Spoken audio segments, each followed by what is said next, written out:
Out of this world. Chapter 1.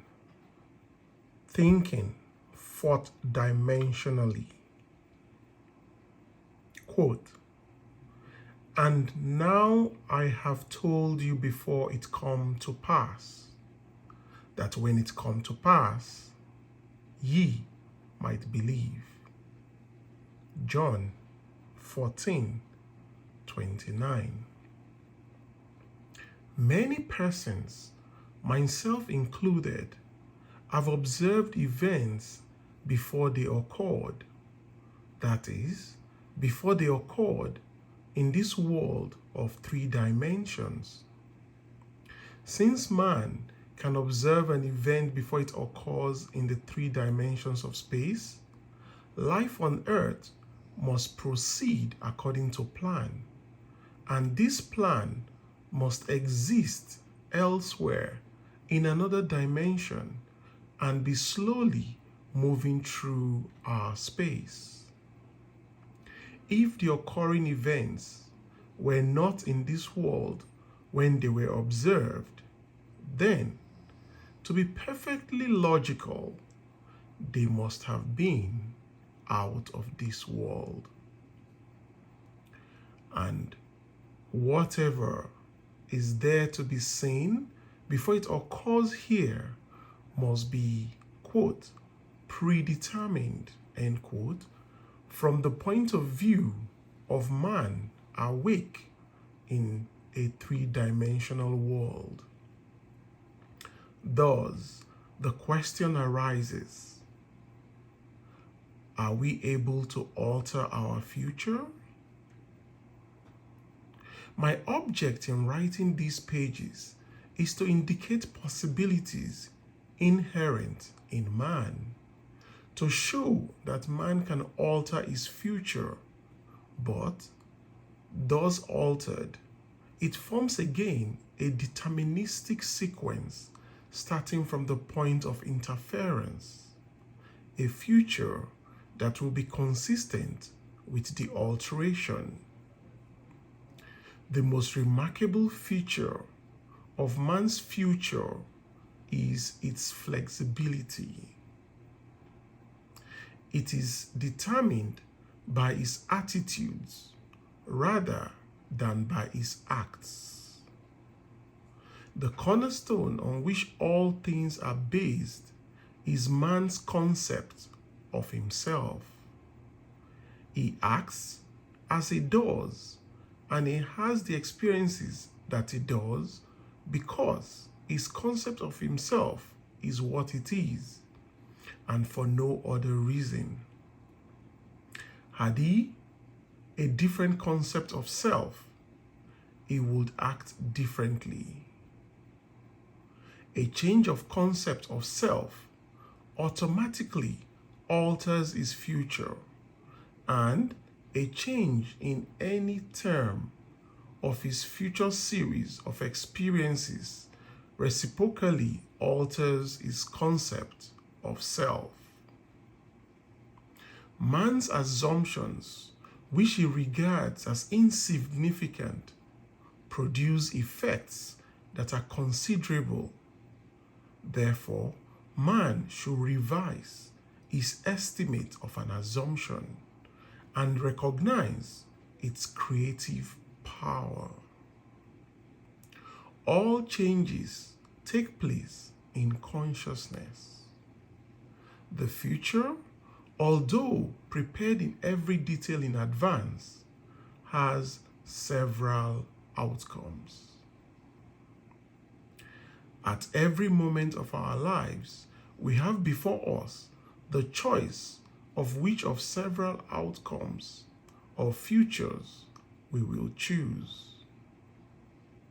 There are 2 actual outlooks on the world possessed by everyone: a natural focus and a spiritual focus.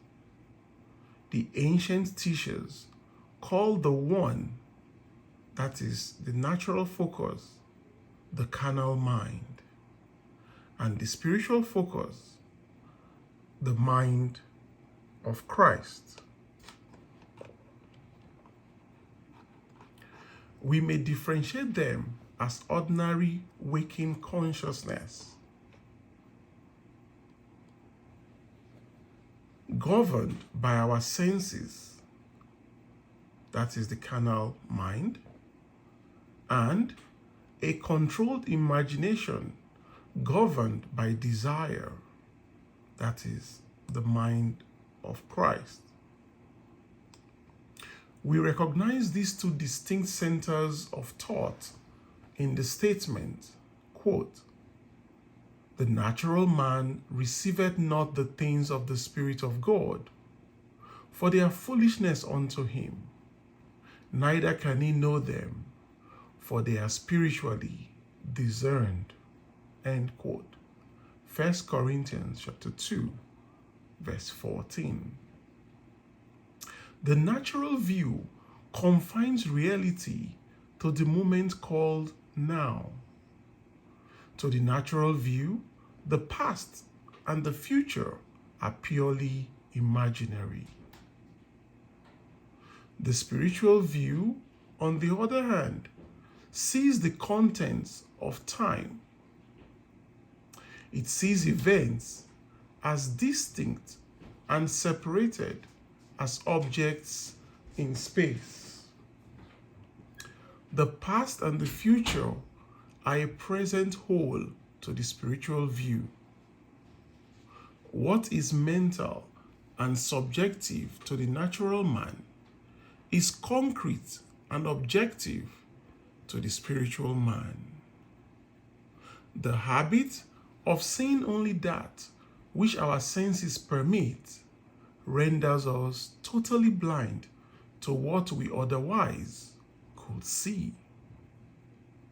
To cultivate the faculty of seeing the invisible, we should often deliberately disentangle our minds from the evidence of the senses and focus our attention on an invisible state, mentally feeling it and sensing it until it has all the distinctness of reality. Earnest, concentrated thought, focused in a particular direction, shuts out other sensations and causes them to disappear. We have but to concentrate on the state desired in order to see it. The habit of withdrawing attention from the region of sensation and concentrating it on the invisible develops our spiritual outlook and enables us to penetrate beyond the world of sense and to see the whole and that which is invisible. The habit of withdrawing attention from the region of sensation and concentrating it on the invisible develops our spiritual outlook and enables us to penetrate beyond the world of sense and to see that which is invisible.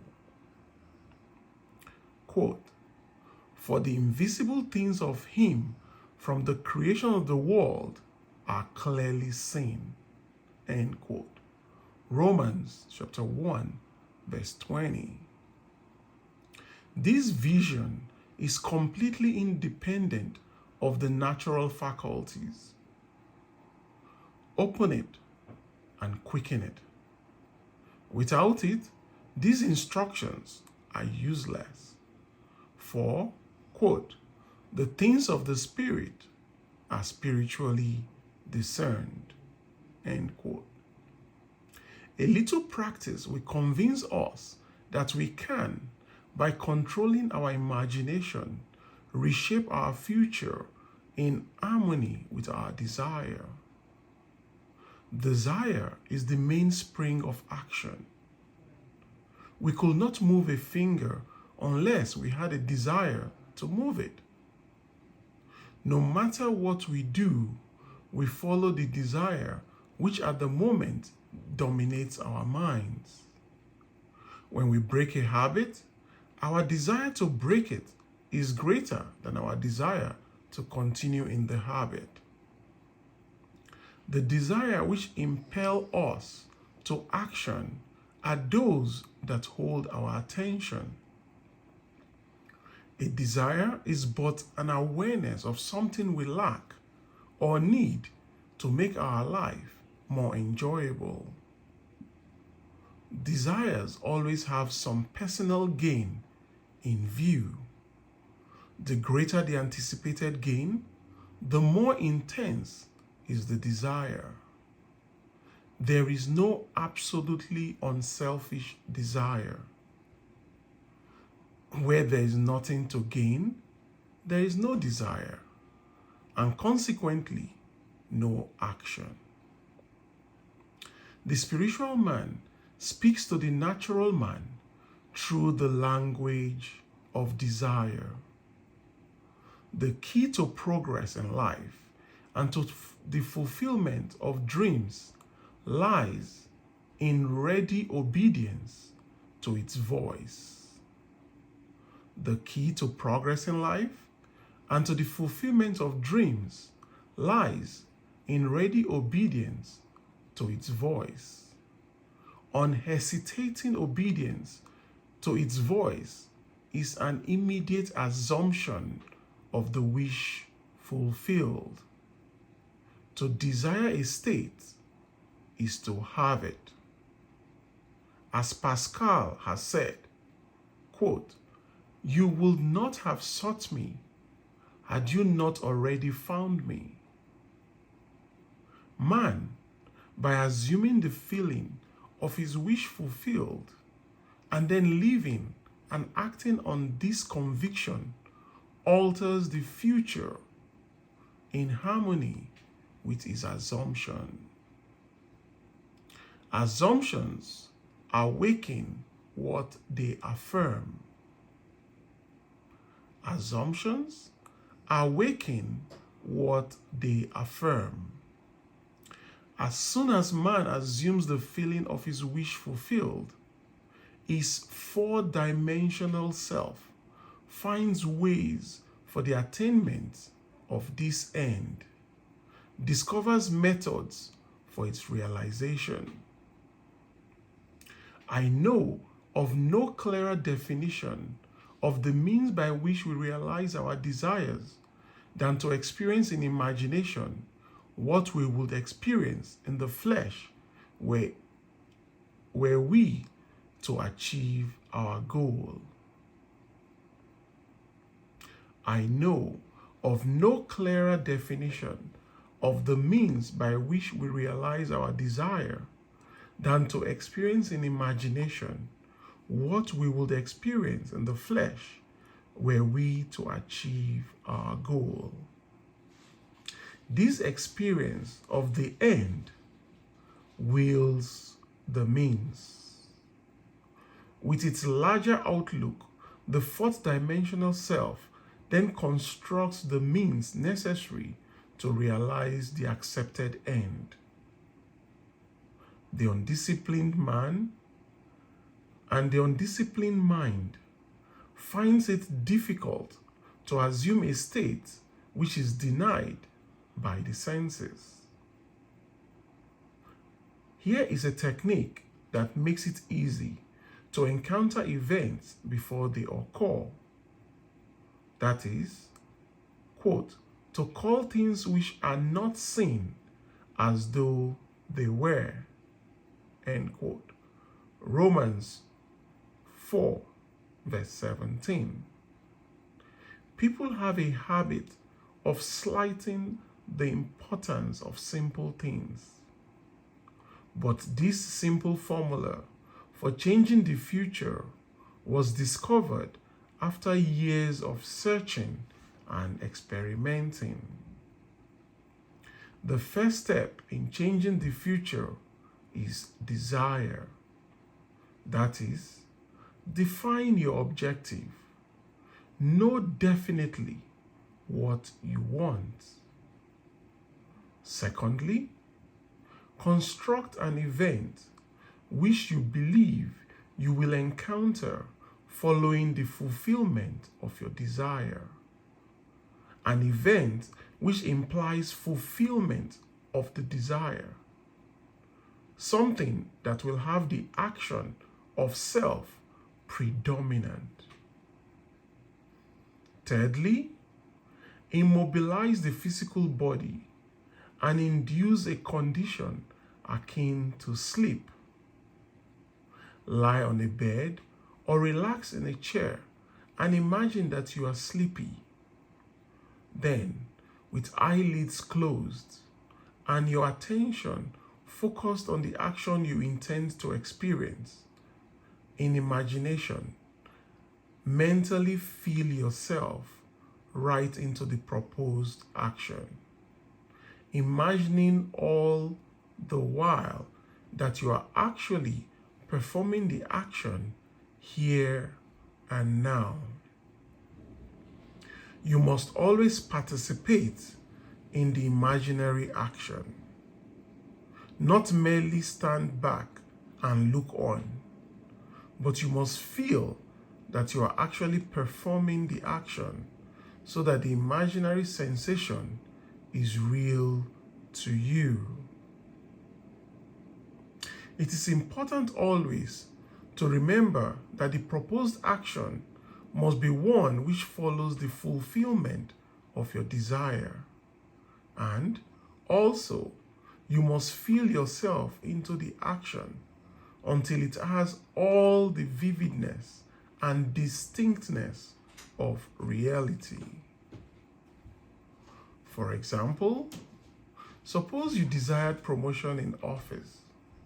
Being congratulated will be an event you would encounter, following the fulfillment of your desire.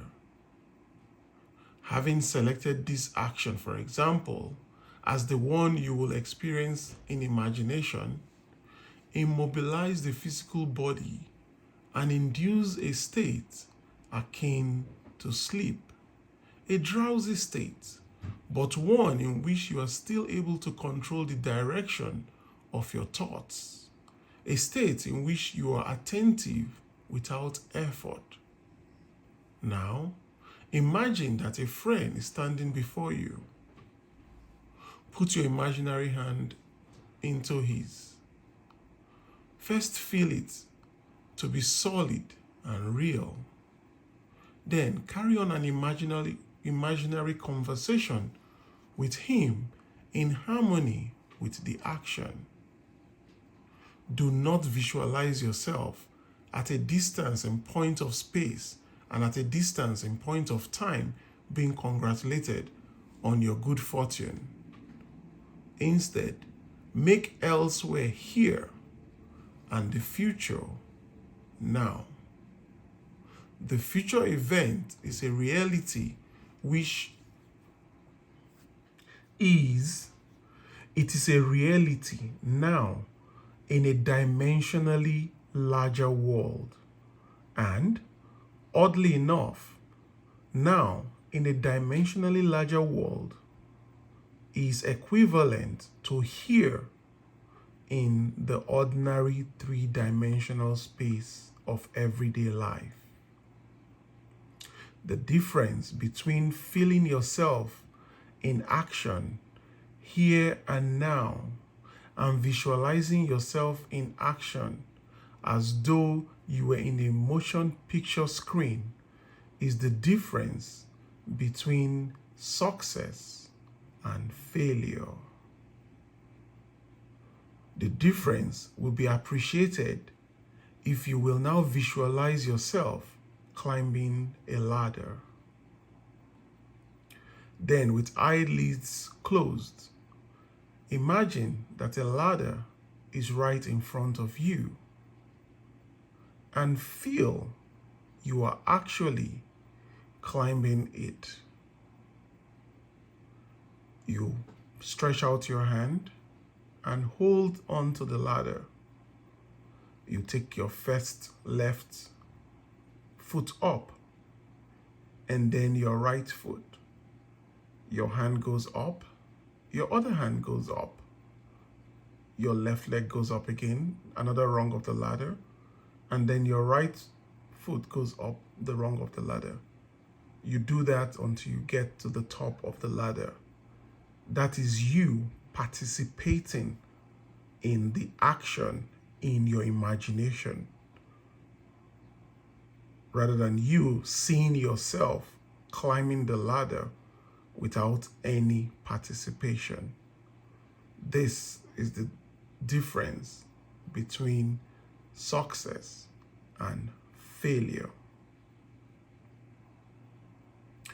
Desire, physical immobility bordering on sleep, and imaginary action in which self feelingly predominates here and now are not only important factors in altering the future, but they are essential conditions in consciously projecting the spiritual self.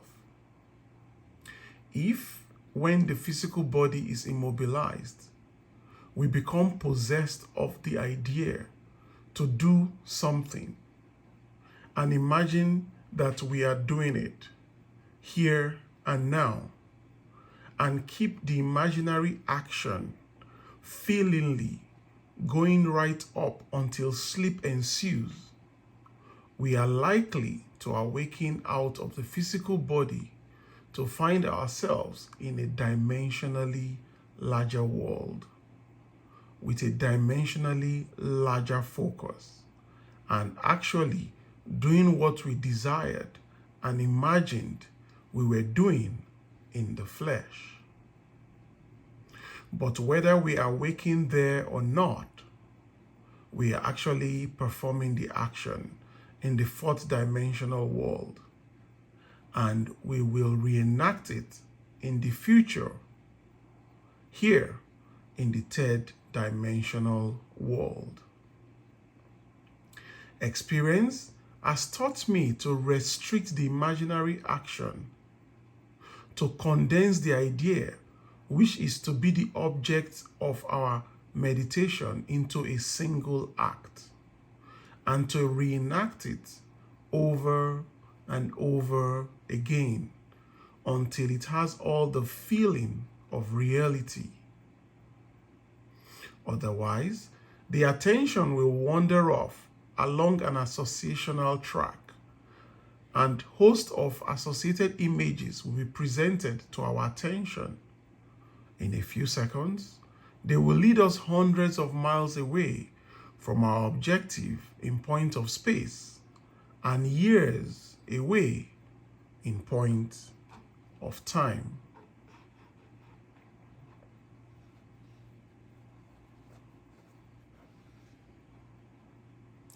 If we decide to climb a particular flight of stairs, because that is the likely event to follow the realization of our desire, then we must restrict the action to climbing that particular flight of stairs. Should our attention wander off, we must bring it back to its task of climbing that flight of stairs, and keep it on doing so until the imaginary action has all the solidity and distinctness of reality. The idea must be maintained in the field of presentation without any sensible effort on our part. We must, with the minimum of effort, permeate the mind with the feeling of the wish fulfilled. Drowsiness facilitates change because it favors attention without effort. But it must not be pushed to the stage of sleep, in which we shall no longer be able to control the movements of our attention, but rather a moderate degree of drowsiness in which we are still able to direct our thoughts. A most effective way to embody a desire is to assume the feeling of the wish fulfilled, and then, in a relaxed and sleepy state, repeat over and over again, like a lullaby, any short phrase which implies fulfillment of our desire, such as, thank you, thank you, thank you, as though we addressed a higher power for having done it for us. If, however, we seek a conscious projection into a dimensionally larger world, then we must keep the action going right up until sleep ensues. Experience in imagination with all the distinctness of reality that or what will be experienced in the flesh were you to achieve your goal, and you shall in time meet it in the flesh as you met it in your imagination. Feed the mind with premises, that is, assertions presumed to be true, because assumptions, though unreal to the senses, if persisted in until they have the feeling of reality, will harden into facts. To an assumption, all means which promote its realization are good. It influences the behavior of all by inspiring in all the movements, the actions, and the words which tend towards its fulfillment. To understand how man molds his future in harmony with his assumptions, we must know what we mean by a dimensionally larger world. For it is to a dimensionally larger world that we go to alter our future. The observation of an event before it occurs implies that the event is predetermined from the point of view of man in the third dimensional world. Therefore, to change the conditions here in the 3 dimensions of space, we must first change them in the 4 dimensions of space. Man does not know exactly what is meant by a dimensionally larger world, and would no doubt deny the existence of a dimensionally larger self. He is quite familiar with the 3 dimensions of length, width, and height, and he feels that if there were a 4th dimension, it should be just as obvious to him as the dimensions of length, width, and height. A dimension is not a line.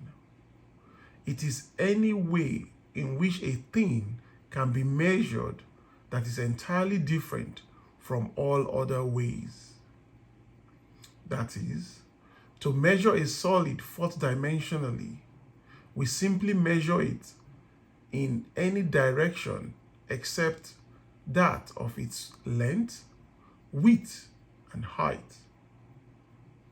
Is there another way of measuring an object other than those of its length, width, and height? Time. Time measures my life without employing the 3 dimensions of length, width, and height. There is no such thing as an instantaneous object. Its appearance and disappearance are measurable. It endures for a definite length of time. We can measure its lifespan without using the dimensions of length, width, and height. Time is definitely a 4th way of measuring an object.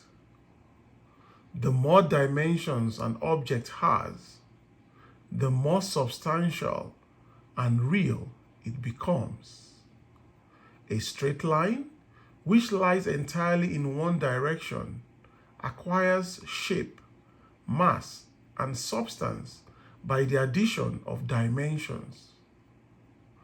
What new quality will time, the fourth dimension, give which would make it just as vastly superior to solids as solids are to surfaces and surfaces are to lines?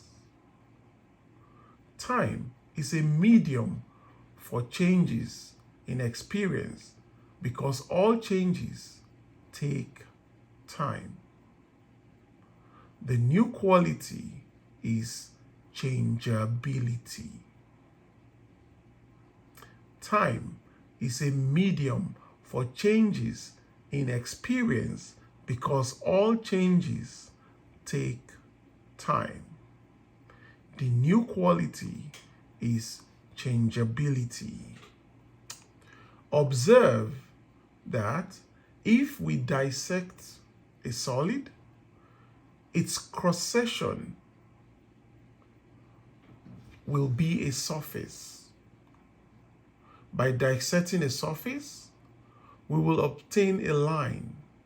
And by dissecting a line, we get a point. This means that a point is but a cross-section of a line, which is in turn but a cross-section of a surface, which is in turn but a cross-section of a solid, which is in turn, if carried to its logical conclusion, but a cross-section of a four-dimensional object. We cannot avoid the inference that all three-dimensional objects are but cross-sections of four-dimensional bodies, which means when I meet you, I meet a cross-section of the four-dimensional you, the four-dimensional self that is not seen. To see the four-dimensional self, I must see every cross-section or moment of your life from birth to death and see them as all coexisting.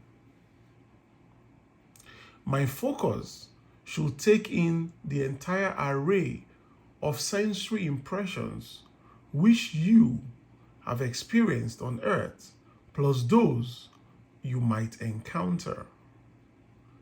I should see them not in the order in which they were experienced by you, but as a present whole. Because change is the characteristic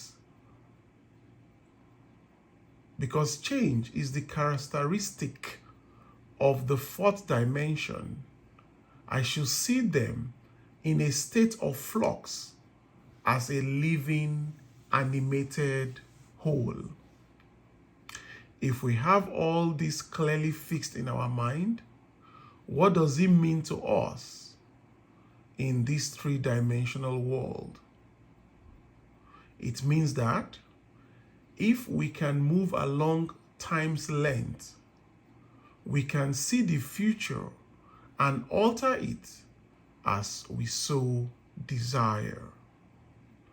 This world, which we think so solidly real, is a shadow out of which and beyond which we may at any time pass. It is an abstraction from a more fundamental and dimensionally larger world. A more fundamental world abstracted from a still more fundamental and dimensionally larger world, and so on to infinity.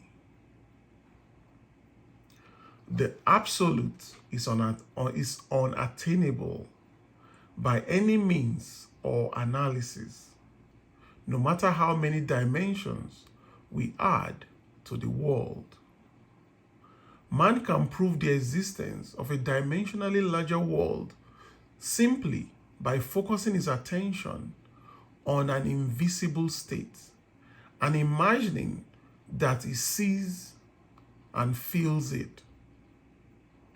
If he remains concentrated in this state, his present environment will pass away, and he will awaken in a dimensionally larger world where the object of his contemplation will be seen as a concrete objective reality. Intuitively, I feel that were he to abstract his thoughts from this dimensionally larger world and retreat still further within his mind, he will begin again about an externalization of time. He will discover that every time he retreats into his inner mind and brings about an externalization of time, space becomes dimensionally larger. And he would, therefore, conclude that both time and space are serial, and that the drama of life is but climbing of a multitudinous dimensional time block. He will come to understand that both time and space are serial, and that man and his drama of life is but the climbing of a multitudinous dimensional time block. Scientists will one day explain why there is a serial universe. But in practice, how we use the serial universe to change the future is more important. To change the future, we need only consign ourselves with two worlds in the infinite series. The world we know by reason of our bodily organs, and the world we perceive independently of our bodily organs. End of chapter.